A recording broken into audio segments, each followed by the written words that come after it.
Damos la bienvenida al abogado Benito Zelaya y queda con ustedes. Muy buenas tardes a todos y a todas. Muchas gracias, Brenda, por su presentación. Muchas gracias por la invitación a compartir nuevamente este tema tan interesante que siempre se nos hace corto el tiempo para poder platicar sobre las diferentes ópticas, ¿no?, que se pueden tener para poder hacer el análisis del examen, ¿no?, de lo que puede tener los efectos de esta pandemia que nos está afectando.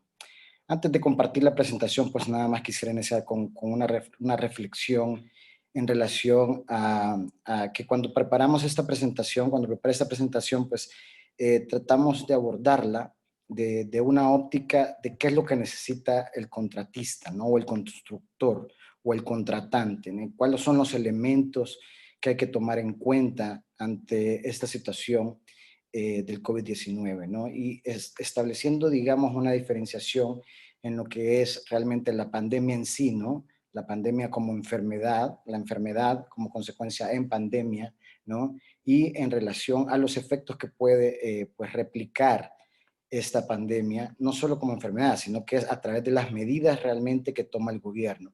Y aquí es donde iniciaría yo con este planteamiento, ¿no? Que hay que entender y poner en contexto que quien causa el efecto verdaderamente en una posible incumplimiento de una obligación contractual, pues pueden ser las medidas, ¿no? Pueden ser las medidas tomadas por el gobierno y partiendo, o por alguna institución, ¿no? Y partiendo de eso, pues partimos al análisis de poder coordinar una serie de mecanismos de un examen o debida diligencia de un contrato de construcción. Dicho lo anterior, quisiera pasar a compartir nuestra presentación, si me permiten un segundo. Solo si me habilita para compartir, por favor.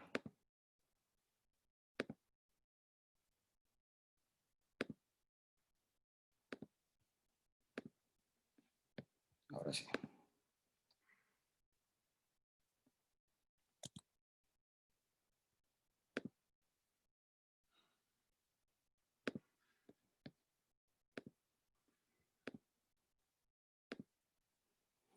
Ahora sí, siempre la tecnología, pues a veces nos ataca un poco, pero bueno, más que una presentación magistral, quiero hacer esto más una charla, ¿no? Una charla amena, donde vamos a poder exponer algunos puntos, ¿verdad?, para desarrollar el estudio de lo que debemos tomar en cuenta para el análisis de las obligaciones contractuales y qué mecanismos tenemos para poder enunciar, digamos, la invocación de fuerza mayor, la invocación de la cláusula de onerosidad y otros aspectos, ¿no? Como lo dijo Brenda, pues soy el socio director de Lexincorp Honduras. Mi nombre es Benito Zelaya para los que no me conocen.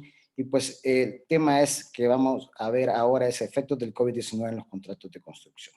La agenda que vamos a desarrollar, pues vamos a hablar un poco en relación a las medidas que ha tomado el Estado de Honduras. Vemos que hay en la audiencia colegas que son del extranjero, por lo que es importante que conozcan, pues de repente no a un detalle a fondo, pero que sí conozcan las medidas que el gobierno ha tomado que pueden afectar al sector construcción y a los contratos de construcción. Otro de los puntos es el aspecto de análisis en los contratos de construcción, ¿verdad?, que es el examen o la debida diligencia que debemos tomar en cuenta como herramienta para poder abordar estos efectos de la industria, ¿no?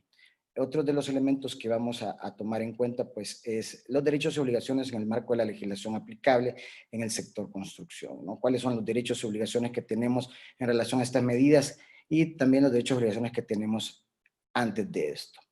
Y por supuesto, pues en relación a estas medidas, a los aspectos de análisis, a los derechos y obligaciones, pues cuáles son las rutas críticas para tener una buena gestión y prevención de riesgos en los proyectos de infraestructura, ¿no?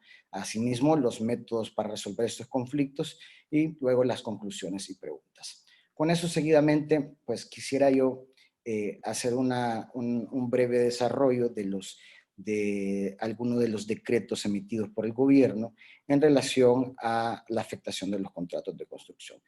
Tenemos más de 50 y pico, creo que vamos ya a 60, 70 decretos entre PCMs y decretos legislativos que han afectado, digamos, en su objeto principal algunas garantías, ¿verdad? Y algunas situaciones en nuestro país, que esto no es solamente en Honduras, sino que es en toda América Latina, ¿no? Y comienza esto, se le da nacimiento con el PCM 05-2020, donde el Estado pues declara el estado de emergencia sanitaria en todo el territorio de la República a causa de la pandemia declarada por la Organización Mundial de Salud debido al virus COVID-19. ¿Qué quiero decir con esta medida que toma el gobierno? Bueno, aquí el gobierno pues se prepara, ¿no? para declarar un estado de emergencia en virtud de la declaratoria de la OMS y pues va preparando una serie de situaciones y de medidas tomadas para la afectación de nuestras garantías, ¿verdad? Es en el PCM 21-2020 donde ya sí se especifica pues la propagación del virus y se suspenden las garantías constitucionales en el cual procede a cerrar fronteras, ¿verdad? Y procede a limitar, por ejemplo, el estado de, bueno, el empleo público o el trabajo público, el trabajo privado y la locomoción, ¿no? Empiezan los toques de quedas con sus limitantes y es en el 23-2020 pues que se comienzan a hacer las prórrogas de la emergencia sanitaria y ya se establece que la prórroga de la emergencia es hasta diciembre de 2020. Y de ahí lo que hemos tenido pues son regulaciones a través de las diferentes secretarías de acuerdo a estos PCMs en la relación de sus funciones, ¿no? Donde hay limitantes para concebir el trabajo. Después, en el decreto 33-2020, pues crea un incentivo como ley de auxilio de trabajo y también una simplificación administrativa en el uso del comercio electrónico. Aquí me voy a detener, porque en los primeros 3 decretos, en relación a la afectación que pueden tener los contratos de construcción, se pueden ver de diferentes ópticas. Uno es que si podemos cumplir en nuestros contratos nuestras obligaciones, si no podemos tener locomoción, si el trabajo está limitado, ¿verdad? Y el otro es si realmente esa medida afecta el trabajo, digamos, de una obra pública o obra privada, pues lógicamente hay que demostrarlo, ¿no? Entonces ahí nos ponemos a preguntar o nos hacemos la pregunta es qué es lo que debemos concebir en relación a estos PCMs, qué es lo que debemos ir preparando o cuáles son las preguntas que nos debemos ir haciendo. Bueno, la limitante de poder ir a trabajar por parte de contratantes y contratistas en un contrato de obra pública o obra privada, pues va a haber limitada de repente obligaciones en relación al cumplimiento de plazos. Eso es una, ¿verdad? De repente va a haber limitantes en el cumplimiento de obligaciones en relación a avances de obra concreta, ¿no? Avances de obra concreta que tienen que ver íntimamente relacionado con los plazos contractuales en sus entregas.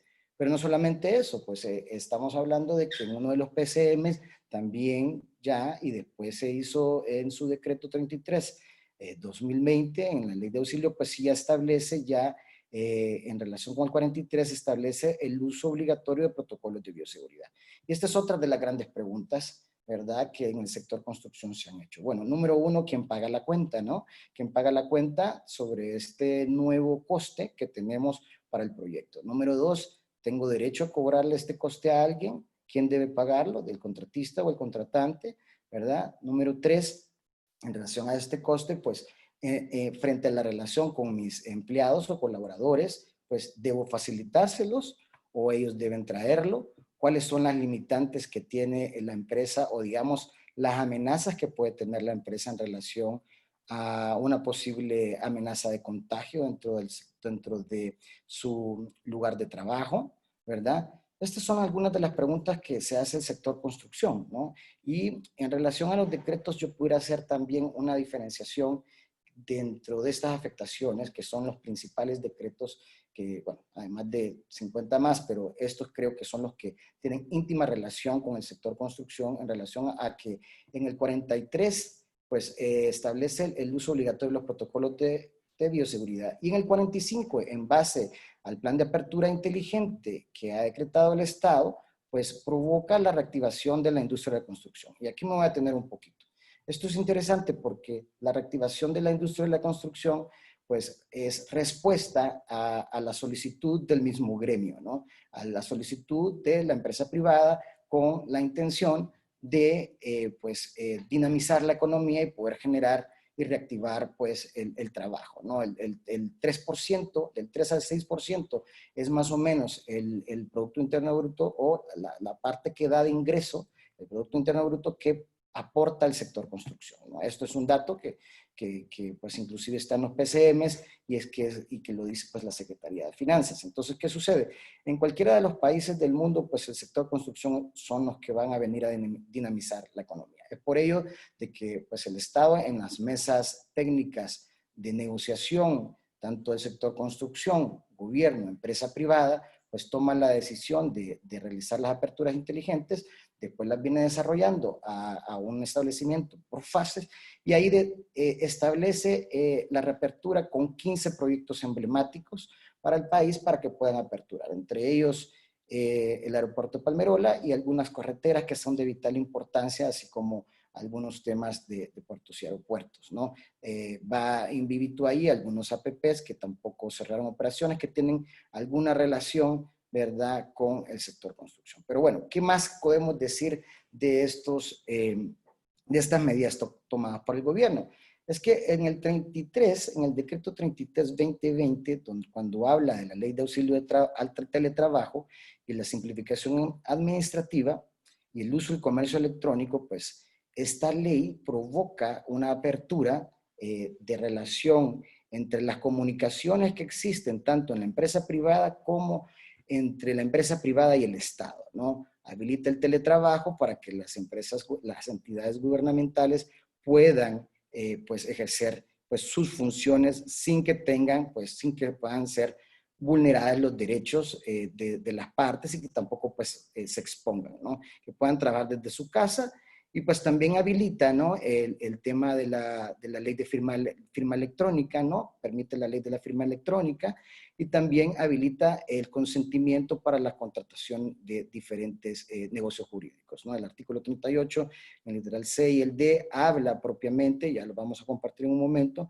habla propiamente de que cualquier acuerdo entre las partes que se haya demostrado por vía electrónica y que ambas partes, en virtud de la autonomía y la voluntad privada, pues tomen esa decisión, serán válidas como un contrato, como un acuerdo. Y eso, pues en consecuencia, también habilita en el literal F a que todas las decisiones o comunicaciones o notificaciones que tenga que hacer el Estado en pro de resoluciones administrativas, ¿verdad? Ojo con eso, pues también pueden darse por notificadas, ¿verdad?, por la vía electrónica. Que de hecho eso ya estaba regulado, ¿verdad?, en la ley de procedimientos administrativos y en una ley de simplificación administrativa. Ahora bien, los protocolos de bioseguridad en el artículo 43 es interesante mencionarlo porque si bien es cierto la obligatoriedad de estos protocolos de bioseguridad no vienen, digamos, a incorporar un elemento diferente a lo cual ya estaba regulado en nuestro código de trabajo, ¿no? En nuestro código de trabajo ya regulaba que le corresponde al patrono pues cumplir con todas las normas y reglas de higiene y seguridad ocupacional, ¿no? Entonces, esto es parte de ello. Lo que viene a regular es un protocolo especial, ¿verdad?, en parte de ese tipo de higiene, ¿no?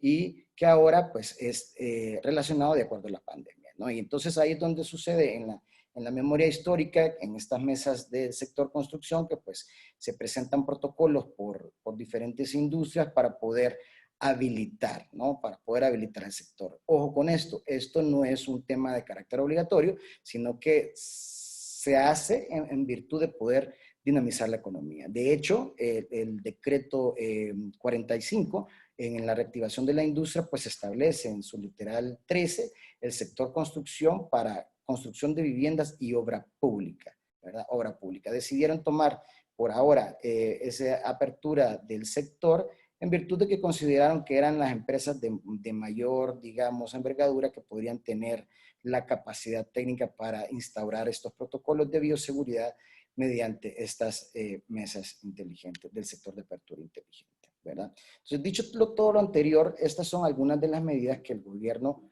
pues ha impuesto, ¿verdad?, para poder dinamizar la economía de la construcción, ¿verdad?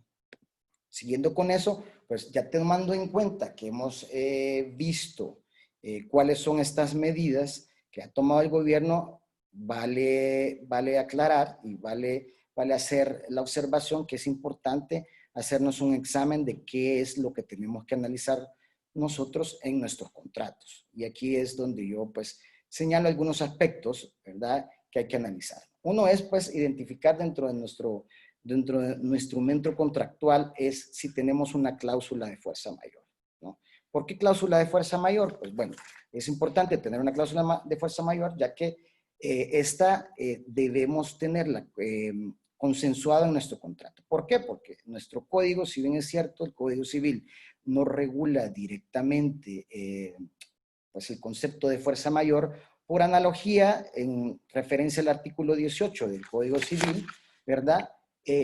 Donde habla que si no contiene ninguna disposición que regule dicha figura legal, pues lo va a reconocer a través de un mecanismo o otra normativa, ¿verdad?, que puede catalogarse. Y es así como también el artículo pues, 2 del Código Tributario sí define lo que es la fuerza mayor.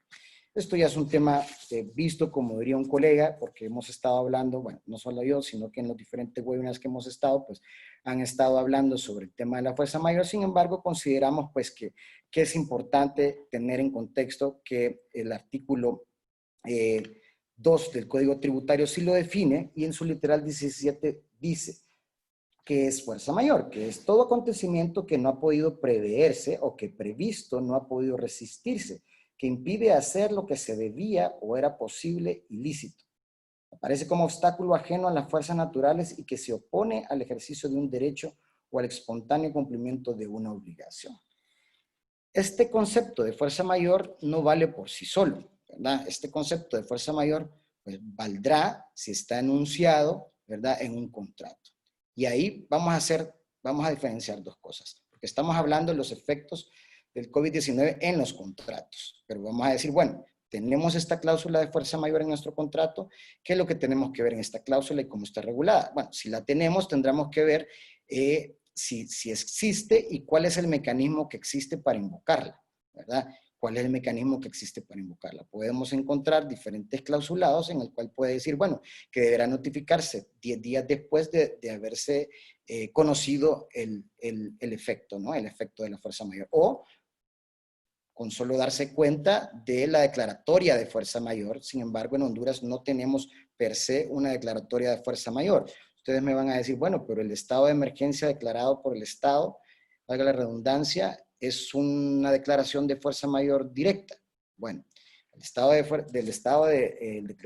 declaración del estado de emergencia no directamente es una declaratoria de fuerza mayor. Tiene que ser explícita, ¿verdad?, para poder determinarse. Entonces, regreso al análisis del contrato.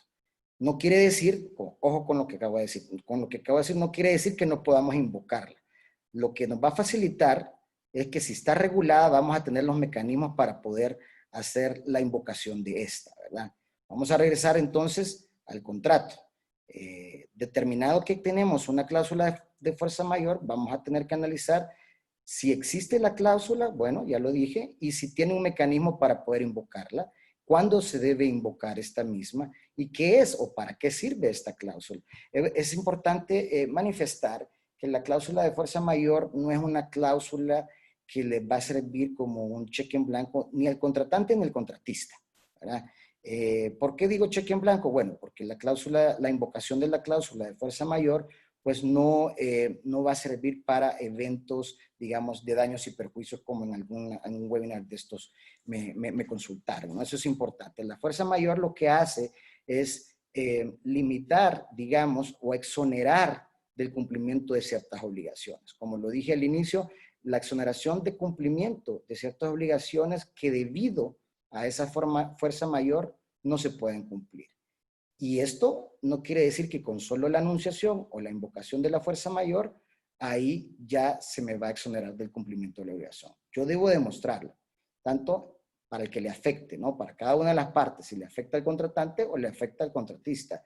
Viéndolo desde el punto de vista, ya sea obra pública o obra privada, pues el que le afecte deberá enunciarla o invocarla en el plazo y con el mecanismo que diga, ¿verdad?, esta cláusula. Ahora bien, esta cláusula, al invocarla, pues sí debe de ir argumentada con fundamento jurídico y también con argumento técnico, demostrando cuál es el efecto que ocasiona para el incumplimiento de la obligación. Y ahí quiero poner un ejemplo. Bueno, es lógico, como lo mencioné al principio, es que si están suspendidas digamos, el empleo público y el empleo privado, y las personas no, y hay limitación con los toques de queda en el transporte, digamos, hacia su lugar de trabajo, pues será eso una limitante que pueda ocasionar que de repente los obreros no vayan a construir a la obra, ¿verdad? No vayan a construir la obra. En ese momento que no vayan a construir la obra, ¿qué es lo que debe hacer el contratante o el contratista? Pues nuevo, debe documentar y justificar de que debido y limitado por esta medida tomada por el gobierno, ¿verdad? Invoca la fuerza mayor. Ahora, esa invocación de fuerza mayor va a servir para que en el momento que en algún momento el contratante le vaya a exigir el cumplimiento de una obligación, pues usted pueda exonerarse de esa obligación. Ese es uno de los efectos que causa. Podrá ser otro efecto, pues el cumplimiento del plazo por no tener un avance de obra de acuerdo al cronograma de actividades, ¿no? Esto es consecuencia de también no necesariamente de no poder haber, ¿cómo se llama?, ido a trabajar los colaboradores, sino que también de repente por no tener proveeduría de materiales, no tener acceso a la maquinaria, al arrendamiento de equipo y de repente no tener el acceso a algún material o equipo que debe ser importado y que en el momento pues están cerradas las fronteras, ¿verdad? Entonces esos son otros elementos o fundamentos que provocan el incumplimiento de obligaciones contractuales, principalmente ya sea en el avance del cronograma de actividades o en la entrega de plazos establecidos, ¿verdad? Esos son dos ejemplos, ¿verdad? Ahora bien, otro tema importante en el caso de la evaluación de la fuerza mayor es que no es un pool para poner, y lo vamos a hablar más adelante, para meter todo lo que no he podido cumplir, ¿verdad? Para meter todo lo que no he podido cumplir, ni para el contratante ni para el contratista. Debe hacerse un examen exegético y un análisis a detalle del por qué no se puede cumplir, ¿verdad? Ahora bien, veamos lo que provocaría un sobrecosto que no estuviera presupuestado, ¿verdad? Digamos, en la partida económica del desarrollo de la obra. A esto me voy directamente porque es una pregunta que me la han hecho muchas veces, que es el protocolo de bioseguridad. ¿Quién cubre los costos del protocolo de bioseguridad?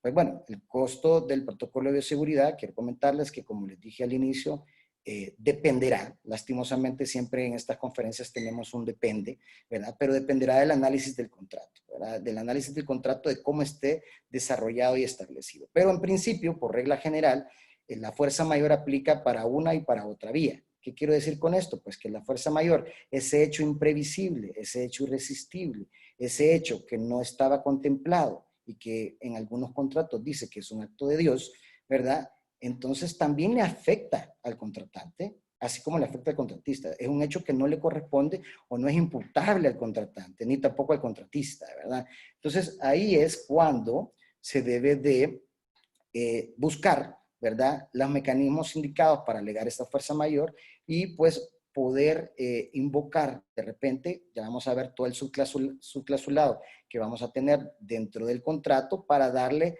el mecanismo siguiente en la invocación de la fuerza mayor, ¿no? ¿Qué quiero decir con esto? Que identificada la fuerza mayor, tanto en tema de cumplimiento de una obligación de dar, hacer o no hacer, o una obligación de cumplir con un plazo o de cumplir con un cierto cantidad de obra en una ruta crítica de cronograma de actividades, o que me ha incrementado el presupuesto. Cuando me incrementa el presupuesto, yo debo de evaluar dos cosas. Una es si ese incremento en el presupuesto o ese sobrecosto va a ocasionar dentro del contrato que se vuelva demasiado oneroso, ¿verdad? O es algo que voy a poder soportar, ¿verdad? Y si lo voy a poder soportar dentro del contrato, ¿dónde lo voy a asignar esa partida? Bueno, la asignación de esa partida puede ilustrarse con diferentes mecanismos en relación a poder llegar a un acuerdo entre partes. Eso es lo que está sucediendo básicamente en la mayoría de países, en la mayoría de contratos, cuando no hay una regulación expresa para este tema, que lógicamente pues no es algo previsto. También de aquí en adelante creo que la construcción contractual de este tipo de contratos va a ir cambiando, porque vamos a ir regulando o se van a ir regulando de acuerdo a las experiencias todo este tipo de obligaciones que no están contempladas y de repente que a veces pues tomamos un contrato modelo y pues lo adaptamos a nuestra realidad, y aquí es donde vemos la importancia de poder aparejarnos pues ingenieros con abogados para poder tener una redacción de contrato feliz para poder prevenir este tipo de consecuencias. Bueno, evaluado que sea un sobrecoste, podemos tener una posible solución, ¿no? Llegar a un acuerdo de negociación en delimitar cuál es el costo de la operación que le va a implicar el establecer un protocolo de bioseguridad, ¿verdad? Que debe de ser normalmente, por ahí está en el diagrama que tengo acá, pues cláusula de resolución de conflicto. Por lo general hay, ya vamos a hablar de eso, pero hay cláusulas escalonadas donde dice, bueno, en caso de cualquier desaveniencia, de cualquier evento compensable, de la interpretación, criterio o relación de este contrato, pues podrá solucionarse por la vía amigable, resolución directa, conciliación, o puede ser un dispute board, o inclusive arbitraje, ¿verdad? Entonces, en cualquiera de esas vías que usted pueda encontrar en relación a la interpretación del contrato, por ejemplo, si no tiene una regulación a este sobrecoste de los protocolos de bioseguridad, hay que provocar, ¿no? Hay que provocar esa negociación y preguntar. Más adelante vamos a ver de cómo vamos a ir construyendo, digamos, no quisiera decir un reclamo, sino que esa solicitud de variación dentro del contrato, ¿verdad? Para poder tener esta solución amigable con nuestro contratante o con nuestro contratista. Bueno, identificado pues la fuerza mayor, hablé de que si tenemos un sobrecosto, debemos entender o debemos regular, ¿verdad? Si el contrato se vuelve oneroso o no. ¿Qué quiere decir con lo oneroso? Pues que se vuelve excesivamente caro, que no se puede cumplir, ¿no? Que se vuelve demasiadamente oneroso, que le va a imposibilitar cumplir. Ya habíamos hablado pues que el fundamento jurídico de la fuerza mayor está contemplado pues en el artículo 18 del Código Civil, relacionado con el Código Tributario en su artículo 217, ¿verdad? Donde habla pues de la definición del Código de Fuerza Mayor. Y más adelante en el Código Civil también, en el 1367 y siguientes, habla sobre el caso fortuito y fuerza mayor, que para estos efectos no hay una diferencia. Sin embargo, los conceptos sí son diferentes, pero para los efectos que ocasiona, que es un hecho irresistible, imprevisible, y que es un efecto y que trae un efecto externo, pues para ese sentido sí lo regula. Pero el que establece el fundamento jurídico concreto, pues sí ya es el artículo 2 del Código Tributario, donde define su concepto en su numeral 17. Pues esto relacionado ante el tema de que dice el artículo 18 del Código Civil, pues relaciona que cuando no se define en este cuerpo normativo, podrá, por analogía, pues entenderse, ¿verdad? El del Código Tributario. Bueno, en esta definición, pues podemos encontrar tres elementos característicos de la fuerza mayor, como lo dije. Lo repito porque es importante tenerlo claro. Imprevisible, que el hecho genera un incumplimiento e irresistibilidad, ¿verdad? Y la irresistibilidad. Esos tres elementos son los que tenemos que tener claros para ver si es fuerza mayor lo que nos va a impedir cumplir una obligación. Pero bueno, hablamos que si el contrato se vuelve demasiado oneroso, pues también está regulado en nuestra legislación en su artículo 757 del Código de Comercio y que dice lo siguiente: si a consecuencia de acontecimientos extraordinarios o imprevisibles, si se fijan, tiene dos elementos de la fuerza mayor, pero no es fuerza mayor, ¿no? El cumplimiento de un contrato de ejecución continua, periódica o diferida resultar excesivamente oneroso para una de las partes, esta podrá pedir su resolución con los efectos indicados en el artículo 750. La otra parte podrá proceder del modo indicado en el artículo 755. Ahora vamos a ver qué dice el 750. Pues la resolución por incumplimiento tiene efecto retroactivo entre las partes, salvo en los contratos de ejecución continuada y periódica, por lo que respecta a la prestación ya realizadas. Pero también habla cómo se debe proceder. Y dice el artículo 755 del Código de Comercio: el demandado podrá oponerse a la rescisión si ofrece una modificación equitativa en el contrato. Bueno, ¿se acuerdan que yo les dije lo que vamos a buscar? De repente es un arreglo directo, una conciliación evaluada a la fuerza mayor, o inclusive si el contrato se vuelve demasiado oneroso. ¿Cuándo se vuelve demasiado oneroso un contrato? Bueno, aquí vamos a establecer, cuando habla de tracto sucesivo, que fue una conferencia anterior que tuvimos aquí mismo con la Cámara de Comercio, cuando la gente la audiencia estaba preguntando mucho, bueno, ¿qué es lo que vamos a invocar en el caso de los contratos de arrendamiento, ¿no? ¿Qué es una diferencia, ¿no? La diferencia entre la fuerza mayor y la cláusula de onerosidad, ambas deben de estar en el contrato para poder invocarlas, ¿verdad? No es per se de que se invocan sin que estén en los contratos, ¿verdad? pero en principio, pues esta cláusula de onerosidad habla sobre ese tracto sucesivo y que el objeto para el cual fue contratado o vuelve demasiado oneroso el contrato o debe o ha dejado de existir la obligación para el cual fue el objeto del contrato, ¿verdad? Entonces, espero se vaya entendiendo. Si voy rápido, me dicen, me pueden levantar la manito o me mandan un mensaje. Estoy tratando de decir los conceptos muy explicados para que se vaya entendiendo. Y bueno, otro de los elementos que hay que evaluar es, de todo este clausulado es, bueno, vimos si tiene cláusula fuerza mayor, hay que ver si hay cláusula de onerosidad, para ver qué cláusula es la que vamos a invocar, ¿verdad?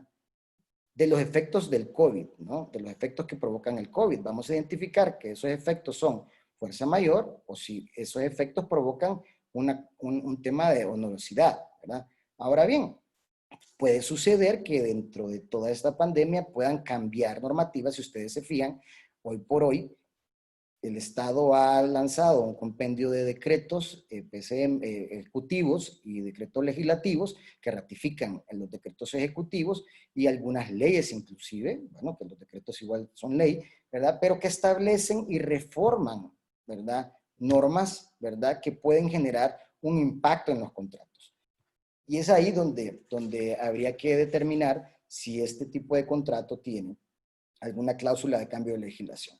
¿Y qué es esto? Bueno, en un contrato de construcción, la cláusula de cambio de legislación, comúnmente denominada ajustes por cambio de legislación, es un mecanismo contractual que establece que el precio del contrato se ajustará a fin de reflejar cualquier aumento o reducción en el costo que se produzca a raíz de un cambio de leyes en el país, incluidas la introducción de nuevas leyes y la derogación o modificación de leyes vigentes, o un cambio de interpretación judicial o gubernamental en dichas leyes de la fecha base que afecte el cumplimiento de las obligaciones contraídas por el contratista, ¿verdad? En virtud del contrato. ¿Qué quiere decir esto? Bueno, si hay un cambio de legislación que afecte la inversión o el precio cierto de ese contrato y hace que se incremente, como podría ser, por ejemplo, la ley de protocolo de bioseguridad, la obligatoriedad del protocolo de bioseguridad, que este genera un impacto dentro del contrato y que este impacto dentro del contrato incremente, ¿verdad?, ese presupuesto y que ese cambio de legislación le haya causado un perjuicio al precio del contrato, entonces si existiera esta cláusula, ¿verdad?, dentro del contrato, pues podrá invocarse para modificar y poder resarcir, ¿verdad?, esos costes, ¿verdad? Pero esto es si existe la cláusula, ¿verdad? Bueno, ya hemos visto tres cláusulas que son de rigor en los contratos de construcción o por lo general se deberían de redactar en un contrato de construcción debido a la experiencia que se ha dado en los diferentes proyectos, no solo de gran envergadura, sino que proyectos también pequeños, ¿verdad?, en el cual debemos contemplar, ¿no? Y que son elementos importantes para posible redacción de nuevos contratos, ¿verdad? Y para la revisión y su examen de la debida diligencia en la invocación, pues, de cualquier afectación que le puede dar. Bueno, otra de las cláusulas que hay que revisar si tienen nuestros contratos, pues, son las cláusulas de cambios materiales adversos. Este es otro mecanismo contractual que pueden tener los contratos de construcción, cuyo efecto consiste en otorgar a las partes el derecho a no consumar una operación determinada ante la ocurrencia de un evento imprevisto, entre la fecha de la firma del contrato y el momento de su efectiva consumación. No obstante, debe estar incluida en el contrato. Aquí es importante, cuando hay cambios materiales adversos en los contratos, por lo general, en Honduras, pues es muy poco pues, que se relaciona este tipo de cláusula, pero es importante poder relacionar siempre pues, la invocación de este tipo de cláusulas en vía de un arreglo directo, ¿no? En vía de un arreglo directo cuando, por ejemplo, le permite, ¿verdad?, el no consumar una operación. ¿Qué quiero decir con esto? Sucede de que tenemos de repente un incremento en la obra, en el presupuesto de la obra, debido a costes por tener más tiempo maquinaria, porque no suspendimos a los colaboradores y han estado trabajando o sea, se les ha estado pagando sin ir a trabajar. Se ha podido demostrar este tema, se ha trabajado con la parte administrativa, hemos tenido equipo parado, hemos tenido material en bodega donde no tenemos almacenaje, y bueno, una serie de costes directos e indirectos que nos pueden incrementar nuestro presupuesto y que de repente podemos encontrar un cambio de partida dentro del contrato, ¿verdad? Un cambio de partida. Cuando quiero decir esto, dentro de los contratos, digamos, hay ciertas diferentes partidas, ¿no? Diferentes partidas para diferentes presupuestos para obras determinadas. Entonces ahí es cuando hay que sentarse con el contratante para poder negociar estos cambios de materiales adversos, ¿verdad? Bueno, lógicamente para estas invocaciones, pues como lo dije, siempre debe estar esta cláusula. Sin embargo, creo importante pues que el análisis y examen del contrato es importante tomarlo en cuenta. Pero bueno, de ahí pues hay algunas teorías como la de frustración del objeto por hecho superviviente, que es la teoría de la frustración de objeto, por eso obviamente pues no está muy regulada en nuestra legislación, pero es una teoría más propia del common law en Estados Unidos, ¿no? O en los países anglosajones, y pues tiene que tender a regulaciones de causa de los contratos, ¿no? El 1569 y su siguiente, el Código Civil, podía asemejarse un poco para determinar la imposibilidad de cumplimientos de la causa de contrato y así poder ir construyendo una teoría en base a eso. Sin embargo, nuestro código no lo regula propiamente, ¿verdad? Sin embargo, sí hay, pues, va muy relacionado a la cláusula de honorosidad, tiene, digamos, un parentesco, ¿no? Digamos, con esta cláusula de honorosidad,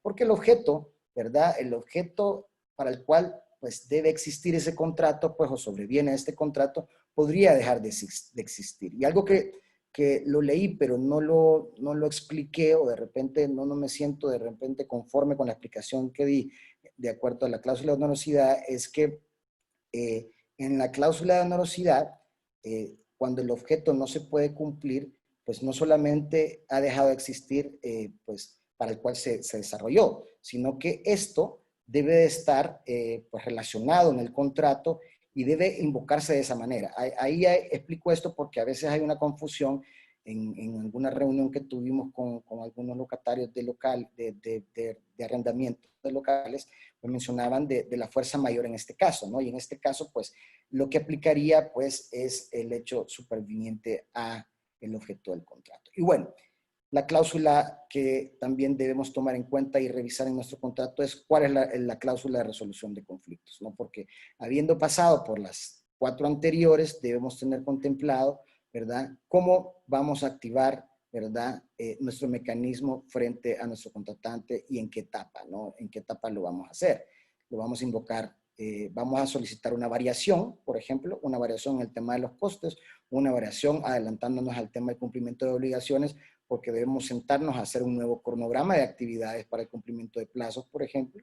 Vamos a adelantarnos a establecer nuevas condiciones y de repente generar nuevas condiciones para un nuevo adendum al contrato, ¿verdad? O una modificación del contrato mismo, ya sea por costes, plazos o cumplimiento de obligaciones en el cronograma, ¿verdad? Entonces es importante. ¿Cómo lo vamos a hacer? Pues la cláusula de resolución de controversias no solamente habla de las controversias, sino que habla también de las interpretaciones y los mecanismos, ¿verdad?, para poder activar estos elementos. Como por ejemplo, en los diferentes tipos de contratos ya más especiales, en grandes proyectos de infraestructura, como los contratos FIDIC o los contratos NEC, pues ya establece algunos mecanismos en su clausulado para la tramitación de eventos compensables, eventos de fuerza mayor. En el caso de contratos de obra pública, pues hay algunas partidas como partidas delegadas de administración, ¿verdad? O administración por contratos. Dicho lo anterior, pues quisiera seguir con la agenda y, bueno, había hablado un poco sobre la afectación que pueden tener los contratos y que ya mencioné en la primera parte a los plazos, ¿no? A los plazos. Es importante tener en cuenta esto porque aquí creo que aplica más para los contratos de obra pública, ¿verdad? Para los contratos de obra pública en relación a que están suspendidos, a si están suspendidos los plazos o no están suspendidos los plazos. Ojo con eso, ¿no? Porque pues la Ley de Procedimientos Administrativos ya establece en su artículo 46 que para que dice que para todos los plazos establecidos en días se computarán únicamente los días hábiles administrativos, y el artículo 47 establece que se entenderán días hábiles administrativos todos del año, excepto los sábados en aquellas oficinas donde no se elabore por disposición gubernamental, los domingos, feriados nacionales y los que mandare que vaquen las oficinas públicas. Ok, bueno, ya ahí hay una conceptualización de cómo se regulan los plazos en nuestra ley de procedimientos administrativos y cómo se va a regular este tipo de plazos en los contratos de obra pública. Me refiero a los de obra pública específicamente porque la ley de procedimientos administrativos pues, regula al Estado. Entonces, aquí es importante tener en cuenta varios puntos. Uno, como lo mencioné, los plazos, los días hábiles, ¿verdad? Que ha decretado, digamos, o que ha establecido, digamos, las instituciones públicas. Tenemos que hacernos esa pregunta. ¿Tenemos algún decreto o tenemos algún, no voy a decir comunicado, porque el comunicado no es un tema coercitivo y eso de alguna manera pues se ha interpretado pues para la facilidad y la viabilidad, los comunicados que ha emitido el gobierno es para conocimiento público, pero no es porque van a ser coercitivos, por eso vienen aparejados de decretos, ¿verdad? Solo van a regular comunicaciones, ¿verdad? Entonces, sin embargo, es importante hacer el análisis si existe alguna normativa, decreto, donde ha suspendido los plazos en dicha institución. Por ejemplo, la empresa de energía eléctrica, pues sí ha suspendido los plazos bajo una normativa específica. Sin embargo, el sector energía, pues sí fue decretado como un servicio de primera necesidad, ¿verdad? Posteriormente, ¿qué sucede? El Estado, pues, hace la apertura del sector construcción, pero no obligatoria, voluntaria. Esta es a petición de parte, ¿verdad? O digamos en consenso con la empresa privada, por el cual, pues, la empresa constructora pudiera decir, yo no inicio operaciones para no cumplir con esto y me espero a que pase la pandemia. Claro que lógicamente eso pudiera ocasionarle, ¿verdad? Algún incumplimiento de obligaciones, ¿verdad? Que pudieran volver demasiado onerosos sus proyectos y pudieran ser cancelados o resueltos los contratos, ¿verdad? Otro elemento importante acá es tomar en cuenta es que estos plazos también, ¿verdad? Como lo dije, los plazos tomados, decretados por las instituciones públicas, deberán hacerse el análisis si hay suspensión de plazos o no, o qué es lo que vamos a tomar en cuenta para suspensión de plazos. ¿Por qué digo esto? Es porque en el artículo 33, en el decreto 33/2020, en el artículo 38, literal D, el E y el F, pues el Estado establece los mecanismos de comunicación por la vía electrónica, ¿verdad? Establece de que la ley da un adelanto y dice que valida la ley de firma digital, bueno, el establecimiento de la firma digital como válida, las comunicaciones y notificaciones del Estado a través de correos electrónicos, que ya estaba establecido, pero que también puede consentirlo, siempre y cuando no vaya a dejar en indefensión a ninguna de las partes y existe un consentimiento expreso. ¿Cómo se rompe ese consentimiento? Bueno, lógico, con la invocación a través de un correo. Y aquí hay una interpretación, digamos, muy extensiva de esto porque me parece de que ha sido unas medidas tomadas por el gobierno que de repente no han tenido a cuenta toda la foto completa de lo que pudieran vulnerar, ¿no? Y tenemos proyectos de construcción donde están tramitando permisos, tenemos proyectos de energía donde están tramitando permisos y es una industria que va a necesitar respuestas de la administración pública y estas tendrán que tomar una decisión de ampararse en esta ley y para ambas partes.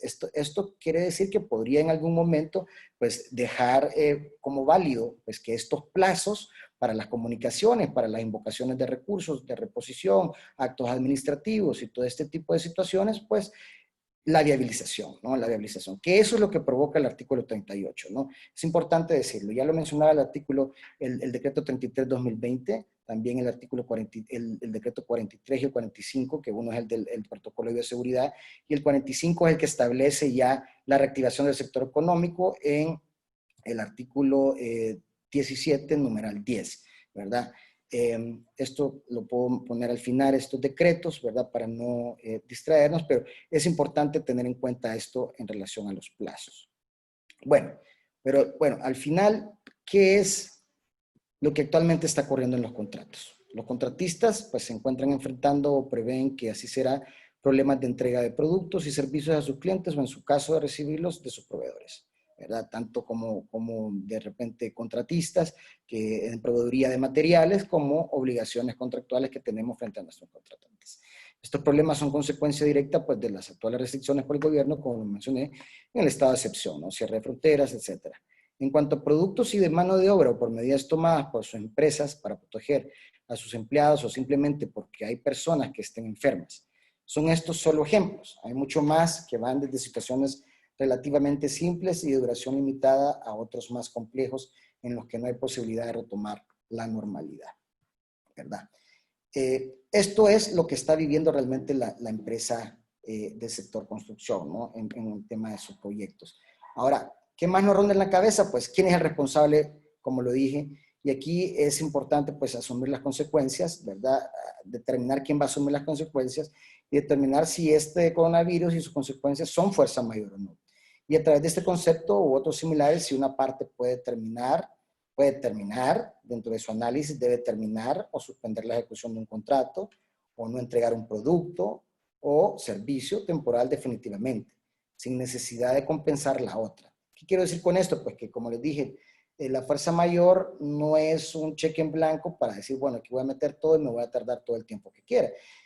Lo hemos visto bastante en el tema laboral, ¿verdad? Porque uno de los planteamientos que todo el mundo se hacía es, bueno, si voy a suspender un contrato, ¿por cuánto tiempo lo voy a hacer? En el tema laboral tenemos mucho más suerte, porque sí regula expresamente por cuánto tiempo lo va a hacer. Sin embargo, en materia de contratación pública o en materia de contratación, en materia de contratos de construcción, pues sí no tenemos claro realmente por cuánto tiempo. Bueno, lo que me dice la lógica y el análisis jurídico es que el establecimiento de la suspensión será por dos momentos. Uno es, de repente, para el momento en que te afecte, ¿no? Para el momento que te afecte, porque si de repente el 15 de marzo que se decretó, que se estableció y se decretó el 33-2020, donde limita las garantías, o más bien restringe las garantías, y declara, ¿verdad?, ese estado de emergencia con la limitación de garantías a la fecha, ¿verdad?, y no ha podido volver a trabajar, o si en esa fecha se limitó y volvió a trabajar cuando fue el decreto 45 y el 43, que creo que fue por el 3 de abril, cuando se habla del tema del teletrabajo y todo este tema. Entonces, ese lapsus será el momento en el cual te ha afectado, si acaso tú lo puedes determinar. Si acaso no lo puedes determinar, pues habría que hacer el análisis más a detalle. No quiere decir de que porque existe un estado de emergencia, pero no tenga una afectación directa, puedas tener esa suspensión del contrato. De hecho, ya hay proyectos, ¿verdad?, que tuvieron la suspensión y volvieron a reactivarse, ¿verdad? Suspendieron plazos, volvieron a reactivarse, y eso en un momento va a provocar o provocará o provocó, ¿verdad?, llegar a tomar nuevos acuerdos con su contratante para ampliación de plazos, para establecimiento de nuevos cronogramas de actividades y pues inclusive pues de repente en temas de costos. Bueno, la conclusión es que depende de las circunstancias de cada contrato y la empresa y el mercado. Es frecuente que un mismo hecho habilite a una empresa a suspender un servicio a un cliente, pero no para otra, que es lo que les decía. Cada caso debe analizarse, ¿verdad?, al interior de su propia redacción de contrato y a la afectación que puede invocar, ¿verdad? ¿Cómo determinamos estos puntos? Pues, bueno, identificando lo que está establecido en el contrato, como lo que venía diciendo, de qué tipo de contrato se trata, ¿no? Y qué efectivamente es lo que hizo, ¿no? Lo que hicieron. Por ejemplo, sobre que la fuerza mayor o cuáles son las circunstancias fuera del control de las partes, o que tienen que hacer las partes cuando piensan que existen esas situaciones. Si el contrato no tiene nada de esto, también es importante lo que el contrato no dice. Bueno, entonces ya hablamos, aunque la charla es sobre los efectos en los contratos, pues también podemos encontrar algunas soluciones para invocar, pues, que tenemos una afectación directa, ¿verdad?, de fuerza mayor, pero esta deberá invocarse, ¿verdad?, en el momento oportuno cuando haya un reclamo, ¿verdad? Esta invocación se hace, por ejemplo, cuando ya hay una acción en contra pidiendo el cumplimiento de una obligación. No quiere decir que no se pueda invocar. Hablando con algunos colegas jueces, porque esto ha sido muy discutido, porque digamos que la ley anglosajona en el common law establece que si no hay regulación de la cláusula de fuerza mayor en virtud de la autonomía y la voluntad privada, o sea, que está redactada en el contrato, pues esta no aplicará. En nuestro caso es diferente, ya lo debería haber definido la ley o la norma, si bien es cierto no lo dice el Código Civil, lo dice el Código Tributario, pero ya hay una regulación de cómo, de por lo menos de qué es, ¿verdad? No dice cuál es el mecanismo, pero este mecanismo es que si con suerte tenemos esta cláusula, pues tendremos, digamos, más herramientas para poder invocarlas, ¿verdad? Bueno, eso nos va a servir para poder entender si tenemos cláusula o no y cómo vamos a aplicarla en cada uno de los casos. ¿De qué tipo de contrato? Pues, por ejemplo, si un contrato de ingeniería, construcción o suministro, pues para saber qué tipo de cláusulas o regulaciones van a tener, ¿no? Por ejemplo, para la extensión del plazo, costos adicionales, y si es de pago de una suma de dinero, de entrega de un producto por única vez. Y aquí vamos a diferenciar, como dije, puede ser un contrato de obra pública en el cual sea un contrato FIDIC, un contrato NEC o un contrato suma alzada o las diferentes clasificaciones de contratos que serán de repente ese tema para otra conferencia sola, ¿no? Y bueno, ¿de qué efectivamente hicieron? Pues están haciendo y harán las empresas que son parte del contrato. ¿Qué es lo que están haciendo en ese momento? De la situación derivada de la propagación del COVID-19, pues evoluciona vertiginosamente y lleva a que haya que evaluar y recalcular qué se hace en cada momento, ¿no? En función de las decisiones y circunstancias propias de la otra parte y también como otros gobiernos. Avanzando un poco rápido porque veo que me va comiendo el tiempo. Bueno, ¿qué hay que hacer, cuándo y cómo? Pues número uno, pues informar a la otra parte si hay o se prevé que podrá haber efectos negativos sobre el desarrollo del contrato. Solicitar información sobre la posible afectación de las prestaciones de la otra parte. Mantener razonablemente el flujo de información, informar y preguntar. Aquí no podemos asumir. Esto es importante, la comunicación entre las partes es muy importante.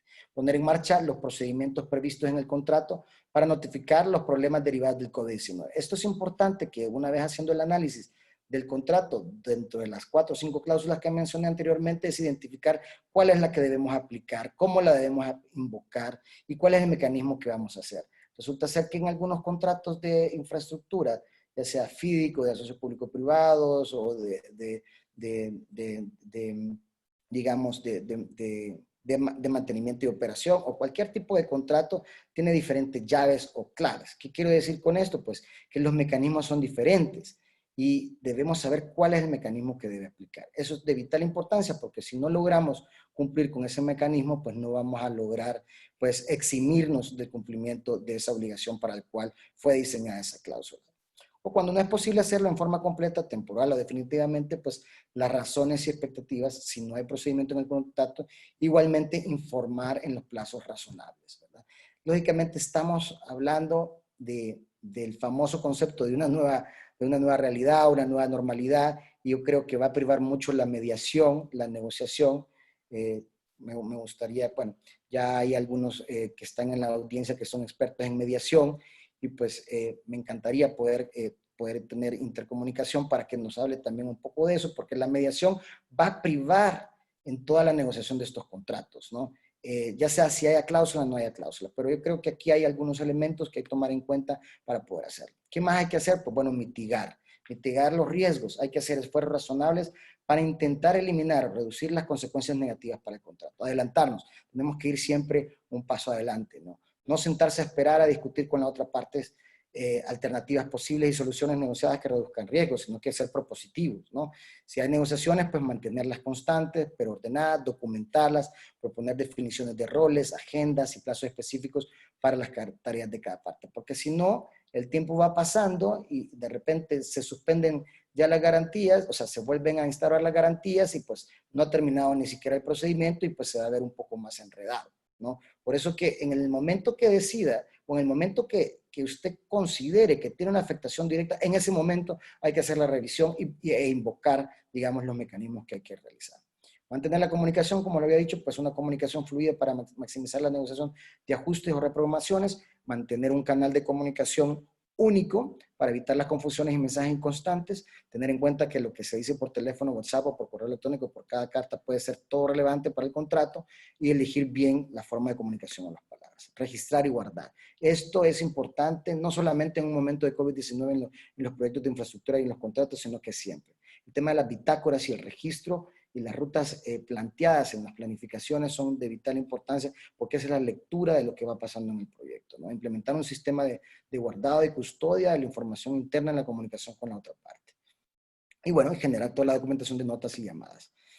Y bueno, como lo dije, pues debemos tener mucho cuidado porque no es un cheque en blanco, pues el tener la invocación de la fuerza mayor, ¿verdad? Es una de las razones más utilizadas para sostener que no hay responsabilidad por no haber cumplido un contrato. Sin embargo, pues los efectos de la pandemia siguen evolucionando. No es posible dar una respuesta única e inmutable sobre si hay o no fuerza mayor. Dependerá del análisis de cada contrato y si tiene una afectación directa.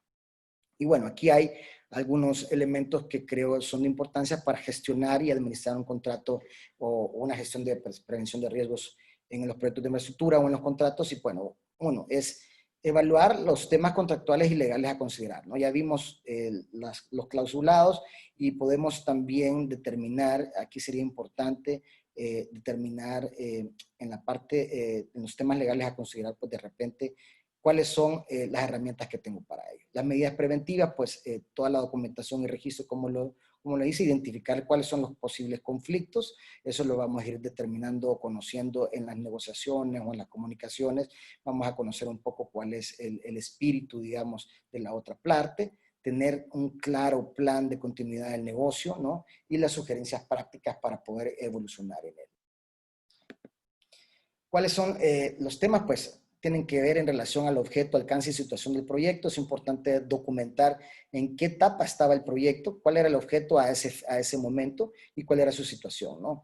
Cómo está determinada la distribución de riesgos y obligaciones en el contrato. Eso sale del examen de la fuerza mayor o del examen de revisión de la diligencia contractual, el cumplimiento de las obligaciones, es decir, qué puedo cumplir y qué no quedo por cumplir. Debo hacer un FODA en relación a qué puedo cumplir o no puedo cumplir. Determinar si hay un caso fortuito o fuerza mayor, cuáles son las situaciones contractuales previas y posteriores que pueden verse afectadas de acuerdo a esto, y qué es lo que va a provocar, si va a provocar una suspensión, una terminación anticipada o una rescisión del mismo, con responsabilidad o sin responsabilidad. Y bueno, determinar cuáles son las acciones de gobierno con el alcance legal de documentación del proyecto. Cuando digo esto, pues vamos a ver qué medidas ha tomado el gobierno en relación a esto. Y bueno, ¿cuáles son los posibles conflictos? Pueden ser de acuerdo directamente al diseño de la especificación, que vaya a vulnerar el diseño de las especificaciones técnicas de obra, en el caso, por ejemplo, de lluvias, aquí no es propiamente solamente para la pandemia, pero en el caso de configuración de caso fortuito, ¿verdad? O que de repente hay algún cambio por algún motivo de esto. Pues otro es porque de repente el contrato no tenía la estructura y no regulaba ninguna de estas cláusulas. Va a provocar pues también un posible conflicto. Y pues la ejecución de obra en relación al cumplimiento. Y aquí las podemos ver. En relación al contrato, pues en relación al objeto, ¿no? A lo que yo puedo cumplir o no. También al incumplimiento de los plazos y ojo con el tema de daños y perjuicios. Esto va a determinar si alguna de las partes no provocado directamente de las medidas, sino como consecuencia de las medidas, un daño y perjuicio que pudiera ocasionar alguna decisión o no en relación a esto, ¿verdad?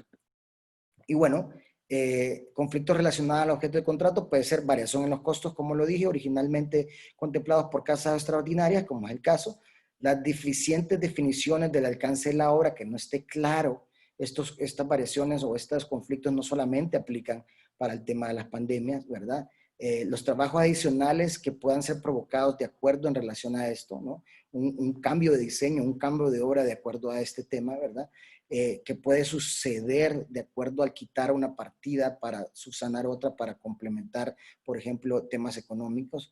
No haber visitado previamente el sitio antes de la firma del contrato. Sucede, por ejemplo, que por la pandemia, como ejemplo, tenía que ir a visitar un banco de producto de material selecto, necesitaba una licencia, no pudo, digamos, revisar ese banco, de repente no tiene la licencia, no tiene los permisos, o no tiene ni siquiera el recurso, entonces eso va a generar pues también un conflicto. Bueno, y además de eso, pues en la relación a la ejecución del contrato, pues ya lo había dicho, falta de ejecución en los plazos, no contar el equipo con el personal calificado y suficiente para cumplir la ejecución de la misma, ¿verdad? Por falta de poder ir a trabajar, falta de programación en los plazos y presupuesto del proyecto, que de repente sucede que están invocando una suspensión de plazo, pero no ha cumplido con su cronograma de actividades en el plazo per se inicial del contrato, ¿verdad? No ha habido una programación aceptada o no ha cumplido, que ya venga retrasado en este plazo, ¿verdad?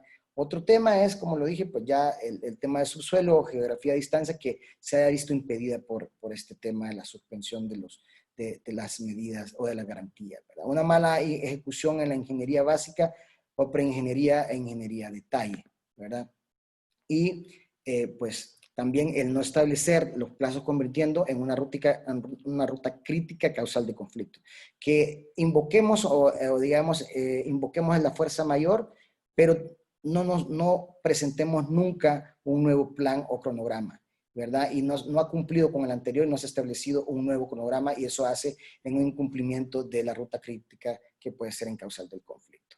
La aceptación de los trabajos provisionalmente, de repente que no ha podido cumplir con una obligación debido a la suspensión del plazo, pero decide entregar un avance de obra que no está completo y puede caer en el error de que el contratante pues se la acepte, ¿no? Métodos de prueba y cálculo de impacto, retrasos ocasionados por algunas de las partes que ya vimos y retrasos de la obra por problemas de acceso al sitio, que es repetitivo, pero de una manera diferente. Ok, ¿cuáles son las partes vinculadas en un proyecto de construcción que se pueden volver un conflicto multipartes o quiénes son las personas vinculadas? Es importante saber, porque está el contratante o propietario, el contratista, hay una supervisión y digamos que ahí nos pudiéramos quedar en esos tres en un proyecto, digamos, general, ¿no? Pero después podemos ver un proyecto más grande o de mayor envergadura, pues tenemos subcontratistas, proveedores, afianzadores, garantes, instituciones financieras reguladoras y terceros afectados. Estas son todas las partes que pueden verse vinculadas y que pueden tener un tracto susceptivo de consecuencias por la no invocación o mala invocación,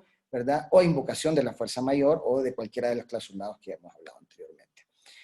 Con esto, pues, algunos de los elementos que pueden ser reclamos, eventos compensables no pagados, estimaciones no pagadas, restitución de valores y de fianzas ejecutadas, cláusulas escalatorias, daños y perjuicios, pero en relación a decisiones o no decisiones que pudieran causar, no propiamente de las medidas, ¿verdad? Sino a las decisiones o no que pudieran causar algún daño y perjuicio que debe ser probado, ¿no? Pueden también una resolución de contrato, la aceptación y liquidación del proyecto, devolución de retenciones, y bueno, todas las demás que ya hemos conversado. Elementos importantes para preparar un proceso arbitral en relación a los métodos alternos de solución de conflictos, pues número uno, hablé todo en la presentación, pues la preparación de la documentación y registro, que es la preparación de la prueba. Y aquí tiene que ir íntimamente ligada con la pretensión que buscamos y que hemos analizado en el examen del análisis de los temas legales en el contrato, en la etapa de relacionar mi pretensión dentro de las posibles variaciones que yo he tenido en el contrato, que deben ir íntimamente mi pretensión relacionada con la prueba, ¿verdad? Con la prueba, con el fundamento jurídico. Teniendo esos tres elementos, el fundamento jurídico que puede ser contractual y fundamento de ley, para poder invocar y obtener un buen resultado. Debemos tener claro que si vamos a hacerlo por un arbitraje, pues tiene que ser un arbitraje en derecho para que podamos, no sea, pues en Honduras por ley, digamos, los arbitrajes en derecho los que más fluctúan, ¿no? Es importante tener claro que si es un tema eminentemente técnico, presentar un dictamen de expertos, prepararnos con el dictamen de expertos, y aquí no es que vamos a ir a darle qué es lo que debe decir el experto, sino que vamos a presentarle un caso donde él pueda determinar, pues, un dictamen que sea, pues, de beneficio, ¿verdad?, para poder probar algún cometido que nosotros queremos. Pues el nombramiento de árbitros en la parte de la especialización, nombrar árbitros que sean especializados en tema, si es un contrato de obra pública, tanto en el tema de derecho administrativo, por ejemplo, que sea especialista en contratos de construcción o temas de infraestructura. De acuerdo al tipo de contrato, pues habría que identificar si hay dentro de ese listado, si acaso el Centro de Conciliación y Arbitraje, por ejemplo, de la CCIT, si hay árbitros especializados ya con temas de contratos FIDIC o temas de contratos NEC o con temas de derecho administrativo, ¿no? Y bueno, también pues, como lo había dicho, que la petición de lo que se quiere probar lleve relación con la prueba, ¿no? Lo había dicho anteriormente. Esos son algunos de los elementos y pues yo creo que ya no va a ajustar mucho tiempo para poder hablar a detalle de los métodos alternos de solución de conflictos, pero ya lo habíamos anunciado que por lo general los contratos pues establecen mecanismos escalonados que puede ser conciliación, mesas técnicas de resolución de conflictos, hasta llegar al arbitraje y al arbitraje o dispute boards, ¿no? Ahí tenemos otros elementos como el arbitraje ad hoc o institucional, ¿verdad? Y lo que hacemos durante los contratos, que es más o menos lo que he estado hablando, que es la gestión administrativa de los contratos o la gestión y prevención de riesgos contractuales. Sugerencias prácticas, pues estamos en un nuevo orden mundial, hay que revisar los contratos y procesos, hay que revisar las cláusulas, creemos que hay nuevas cláusulas que deben de tomar en cuenta tanto de la CCI, FIDIC, OMS y OIT para poder regular nuestros nuevos contratos, ¿verdad? Y debemos tener claro mucho la documentación y preparación para posibles reclamos. Esa construcción del análisis de los contratos y la preparación de la documentación es importante. Y debemos tener claro, pues, que la gestión del cambio debe conllevar un plan de continuidad en los proyectos, que son estas nuevos cronogramas, rutas críticas, elementos de digitalización de data hoy en día con las nuevas TICs, ¿verdad? Plataformas colaborativas, los protocolos de bioseguridad y planes de inicio de operación que sean viables, ¿verdad? Con eso podría concluir y pasaría a la parte de preguntas y respuestas, ¿verdad? Esperando pues no haberme pasado mucho del tiempo, pero estoy aquí para poder contestar sus preguntas. Esta pizza tenía...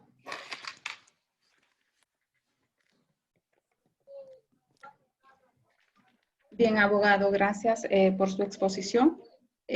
Pues encontramos una pregunta en relación a que dice, si no existe esta cláusula, no se puede invocar como usted dice, pero si existiera, me imagino que se está refiriendo a todas las cláusulas que usted inicialmente abordó y explicó. Entonces continúa diciendo, ¿se pudiera aplicar la paralización de las multas por retrasos en la fecha de cumplimiento de los contratos? ¿O si existen gastos por ampliaciones para las garantías? Bueno, si estamos en el caso que no existe esta cláusula, ¿no? Estamos Correcto. En el caso que no existe. Si no existe esta cláusula, yo lo que revisaría es la cláusula de resolución de conflictos, ¿no? La cláusula de resolución de conflictos me llevaría a poder hacer un arreglo directo y provocar hacer una propuesta en relación a invocar en esa negociación la fuerza mayor en base a nuestra normativa, ¿verdad? Previniendo un nuevo acuerdo con el contratante, ¿no? Y poder negociar esto. Si el contratante, digamos, se viera limitado o no pudieran lograr un acuerdo entre las partes, pues entonces esto se tendría que invocar en un proceso, ¿verdad? Un proceso ya sea de arbitraje o un proceso judicial, ¿verdad? Bien. También nos preguntan, ¿qué pasa con la garantía de calidad que vencía en el mes de mayo? Bueno, digamos que las garantías que tenían un plazo de vencimiento y que quedaron, digamos, en medio de la suspensión de garantías, pues deberán prorrogarse como en cualquier efecto. Eso provocará un coste de prórroga que deberá asignarse a una partida del presupuesto que puede ser, es muy posible que esté contemplado, porque siempre hay partidas, ¿verdad?, presupuestarias para la ampliación de garantías, ¿verdad?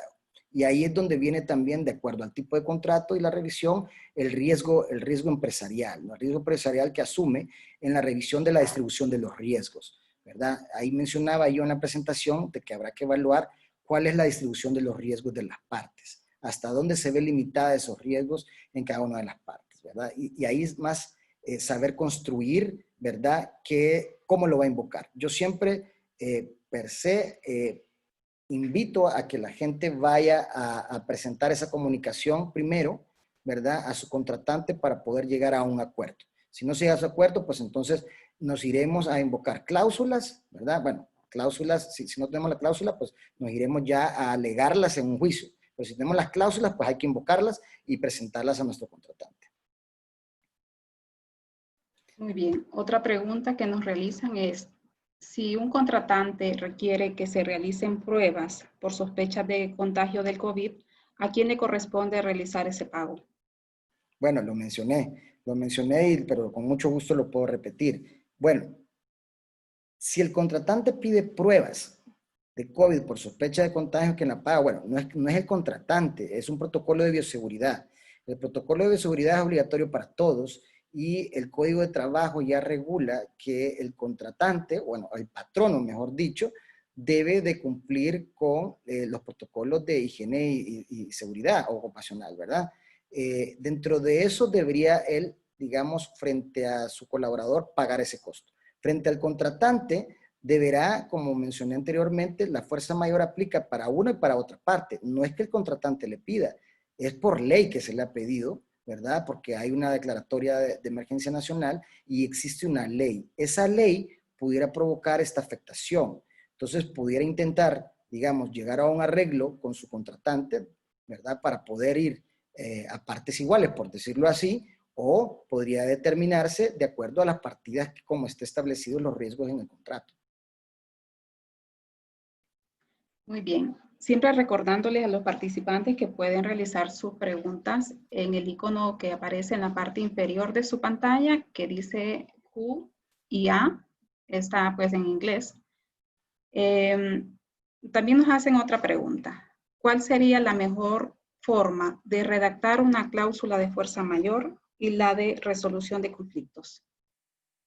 Bueno, es que no hay una mejor fórmula. Yo creo que las cláusulas de fuerza mayor y resolución de conflictos van encaminadas al tipo de contrato. Yo lo que le sugeriría es que usted pueda revisar las cláusulas de fuerza mayor y resolución de conflictos que sugiere, por ejemplo, la Cámara de Comercio Internacional o la Federación Internacional de Ingenieros Consultores, ¿verdad? Que son los especialistas en estas materias, ¿no? Hoy por hoy, pues, estas dos instituciones han sacado cláusulas modelo, ¿verdad? Para la regulación de contratos y que van de acuerdo a las necesidades que hoy estamos viviendo. Entonces, esas cláusulas modelo le van a servir como un parámetro para redactar contratos. Sin embargo, cada tipo de contrato podrá tener sus especificaciones, digamos, propias, ¿no? Valga la redundancia, va a tener sus condiciones especiales en relación a la obra que está haciendo. Puede ser un contrato llave en mano, un contrato de diseño y operación, un diseño, operación, construcción,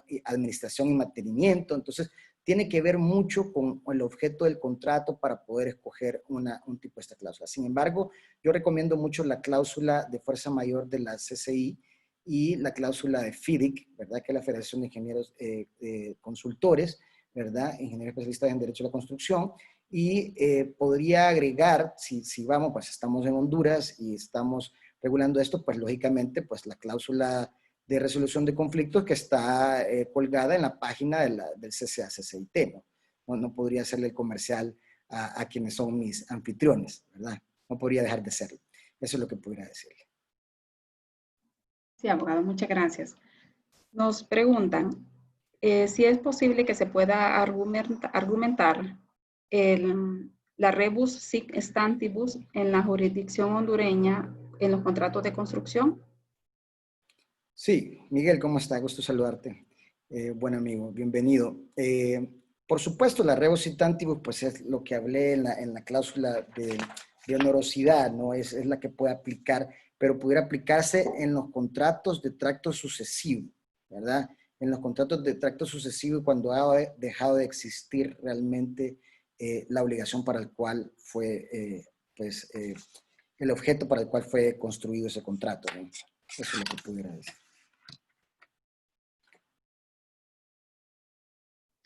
Necesitan un poco de profundización en el tema referente a los costos que lleva la implementación de los protocolos de bioseguridad. Este es un tema, no sé si usted lo podrá abordar, abogado, con relación Bueno, al área. sí, yo creo que los costos, bueno, es un tema que cada empresa deberá documentar en relación a los precios de mercado. Yo lo que pudiera darles una guía o una sugerencia es que, por ejemplo, bueno, ha habido mucho cuestionamiento en relación a los precios de mascarilla y al precio de mercado de una mascarilla, de un gel, bueno, de todo el kit, digamos, que se necesita, el termómetro y todo este tipo de cosas. Hay un precio de mercado, pero también hay un precio regulado que ya también la Dirección de Protección al Consumidor estableció que no se puede vender a mayor de esto. Yo, si tuviera que analizarlo yo, que no soy ente estatal ni tampoco pues tengo una empresa constructora, pero yo, ¿cómo se llama? Partiría de eso, ¿no? Partiría de eso y quien va a evaluar, digamos, por ejemplo, si ese costo es válido o no, pensaría que se va a presentar a la supervisión como cualquier estimación que puede presentar en una variación o un evento compensable y esta supervisión deberá aprobarlo o no de acuerdo a su conocimiento y a estos precios de mercado. Por ahí pudiera sugerirle o aconsejarle que puede construir, digamos, cómo le va a impactar estos costos, ¿verdad? Porque también, como le digo, esto no es un cheque en blanco para decir, bueno, aquí voy a meter, voy a decir que son tantos miles, ¿verdad? Y voy a decir que son de mascarillas. No, ¿vale? Tiene que probarse, ¿no? Tiene que probarse. Tengo 50 empleados en el cual van a utilizar una mascarilla de tal tipo KN95 en tanto tiempo, porque estas son las condiciones que dice el protocolo de bioseguridad, voy a comprar un termómetro y gel de manos para todos los, bueno, y ahí va a sacar un costo de un presupuesto y esto deberá ser repasado a la supervisión en su caso y la supervisión dirá, bueno, mire, aquí me parece que de repente estás comprando con un proveedor carísimo y tenés que buscar otro, o qué sé yo. O por ahí pienso yo que se puede construir. Muy bien. También nos dicen la señora Norma, ¿cómo poder solicitar la ampliación de plazos si son inciertos los tiempos de duración de la enfermedad, ya que no se sabe si se va a volver a confinar o no a la ciudad en absoluto? Bueno, es que la ampliación de plazo, bueno, lo primero que hay que hacer es invocar la posibilidad de poder incumplir en relación al plazo establecido. Una vez que se invoca eso por alguno de los motivos que mencioné, que puede ser la fuerza mayor o el tema de onerosidad o todo este tipo de clausulado, pero principalmente por la fuerza mayor, ¿verdad? Podemos decir de que se va a suspender el plazo, digamos, de acuerdo a la afectación que le haga a ese proyecto. Si la afectación que le provoca el incumplimiento de la obligación en su contrato es que no puedan ir a trabajar sus empleados, pues bueno, ya está habilitado y ya eso ya no es un punto válido, ¿verdad? Ahora, si es otro motivo en relación a que el momento que estuvo suspendido fue un mes, 2 meses, 3 meses, ese va a ser el término por ampliación. La ampliación del plazo no es por la enfermedad en sí. La ampliación del plazo es por las medidas tomadas por el gobierno que provocan incumplimiento de obligaciones. Y ahí es donde hay que hacer un análisis bien exegético y determinar qué medidas, qué medida es la que le provoca o le provocaría el incumplir con ese plazo establecido, ¿verdad?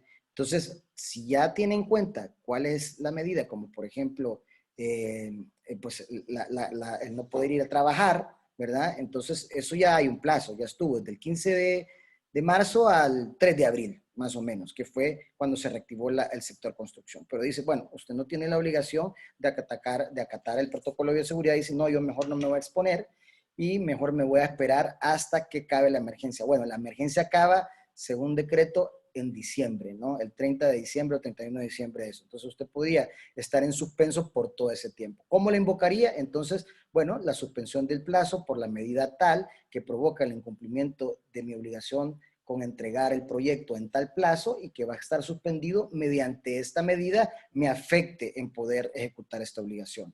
Así más o menos tendría que ir la redacción o la relación de esa invocación. Muy bien, nos mencionan también que hay muchos contratos que no incluyen las cláusulas que usted ha mencionado anteriormente, pero sin embargo indican que sí se van a regir a la ley de contratación del Estado. Entonces quiere saber si esto aplica o no.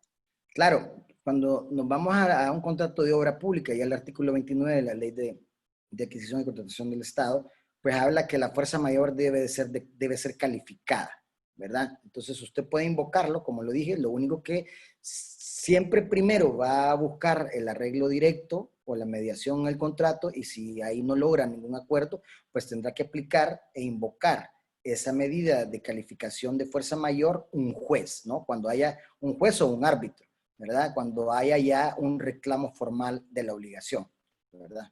Sí puede invocarse.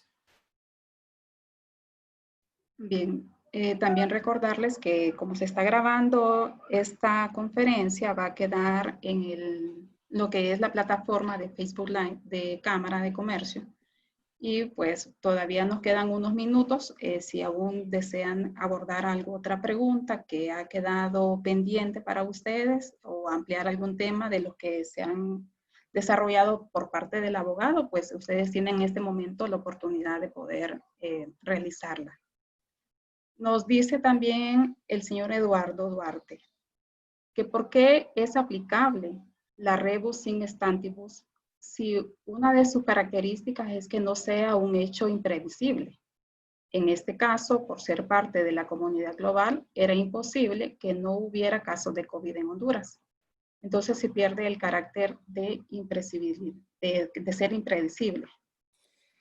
Sí, bueno, vamos a ver si entiendo bien la pregunta, porque dice, ¿por qué es aplicable la rebus in tantibus si una de sus características es que sea un hecho imprevisible? Sí, es un hecho imprevisible. En este caso, por ser parte de la comunidad global, era imposible que no hubiera casos de COVID-19 en Honduras. Entonces se pierde el carácter de imprevisible. Bueno, no me queda muy claro, pero lo que puedo decir es que la rebus in tantibus, pues sí es un hecho imprevisible, ¿verdad? Es un hecho imprevisible, irresistible. La diferencia es que es una cláusula de onerosidad que vuelve demasiado oneroso el contrato. Por eso ponía el ejemplo en los contratos de tracto sucesivo y en los contratos, por ejemplo, de arrendamiento, ¿no? El arrendamiento puede ser arrendamiento de equipo de construcción, puede ser arrendamiento de, ¿cómo se llama?, de un local, ¿verdad? Y pues sí tienen los mismos o muy parecidos los elementos, ¿verdad? De la fuerza mayor, pero están en completa concordancia, nada más que son dos motivaciones diferentes para poder alegarlas. Esa es la diferencia, ¿verdad? Esto se da de acuerdo a elementos extraordinarios o imprevisibles en el cumplimiento de una ejecución continua, ¿verdad? Por ejemplo, la excavación de tantos metros cuadrados de tierra, ¿verdad? Para poner un ejemplo más explícito, para mí, o sea, tiene los mismos efectos de poder invocar para poder alegar la exoneración de cumplimiento en la obligación, nada más que su motivación es otra, ¿verdad? Espero haber respondido. Sí, abogado. Hay una pregunta o comentario, podría también considerarse, pero dice, si se ha considerado utilizar ¿qué tipo de considerandos se pueden utilizar en un adendum de ampliación de tiempo? Esto lo consulta el señor Eduardo Meléndez. ¿Qué tipo de considerandos? Considerandos, me imagino que quiso colocar considerandos, está en el chat. Se puede utilizar en un adendum de ampliación de tiempo. Bueno, es que los considerandos van a ir enfocados, ¿verdad? De acuerdo a las afectaciones, ¿verdad? Los considerandos para un adendum de contrato va a ir relacionado de acuerdo a ampliación del plazo, ampliación de precio, ¿verdad? Cronograma de actividades, pero más que todo, cumplimiento de obligaciones contractuales en relación al plazo y al precio me parece que pueden ir íntimamente ligadas, ¿verdad? Íntimamente ligadas. Entonces, va a modificar, por ejemplo, si tenía un plazo para entregar en tal fecha, lógicamente, si ha suspendido el plazo, ese adendum va a modificar de que ya la entrega del proyecto no va a ser en la fecha prevista, sino que va a ampliar el plazo en razón al tiempo suspendido. Otro elemento es que si le ha generado un costo, ¿verdad? Pero ojo con el tema del costo, ¿verdad? Porque veo yo que todavía hay un poco de duda en relación a esto. O sea, el costo no se le va a trasladar al contratante. El costo puede ser negociado de acuerdo a cómo está estructurado el contrato, ¿verdad? Puede ser negociado, ¿verdad? Pero tendrá que invocar y documentar, ¿verdad? Cómo es el impacto que le está ocasionando estos costos, ¿verdad? En su obra. Entonces, los adendums son el clausulado que tienen que modificar en relación a la afectación. Eso ya es un tema muy, muy contractual, ¿verdad? En relación a los intereses de cada caso concreto, ¿verdad?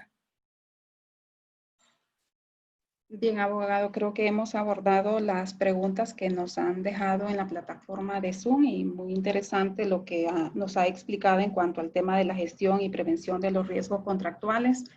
Si alguien más tiene alguna otra consulta, pues todavía el abogado creo que tiene algunos minutos para poder pues atenderlas y que ustedes no se queden con esa duda, ¿verdad?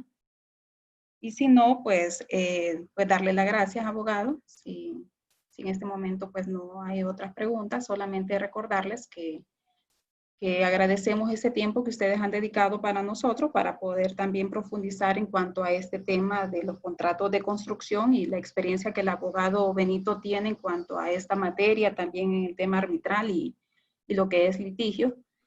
Solicitarles que por favor nos puedan llenar una encuesta que tenemos, que ya la han publicado en este momento, el link en el chat, para que ustedes nos puedan decir qué otros temas les interesaría que podamos dar de conferencias a través de esta plataforma Zoom y que sea también de algo de beneficio para ustedes y poder abordar aquellas dudas que se vayan presentando por esta situación en la que nos encontramos actualmente. Muchas gracias, Brenda, por la invitación a la Cámara de Comercio e Industria de Tegucigalpa y a su Centro de Conciliación y Arbitraje, a usted como su directora y a todo el equipo técnico de la Cámara, pues siempre encantado de compartir con todos ustedes y bueno, gracias a la audiencia por su pues, acompañamiento, ¿verdad? Siempre encantado también de compartir con ustedes, pues si nos vemos en la próxima. Feliz tarde. Sí, muchas gracias, abogado, y buenas tardes a todos. Hasta luego, saludos. Hasta luego.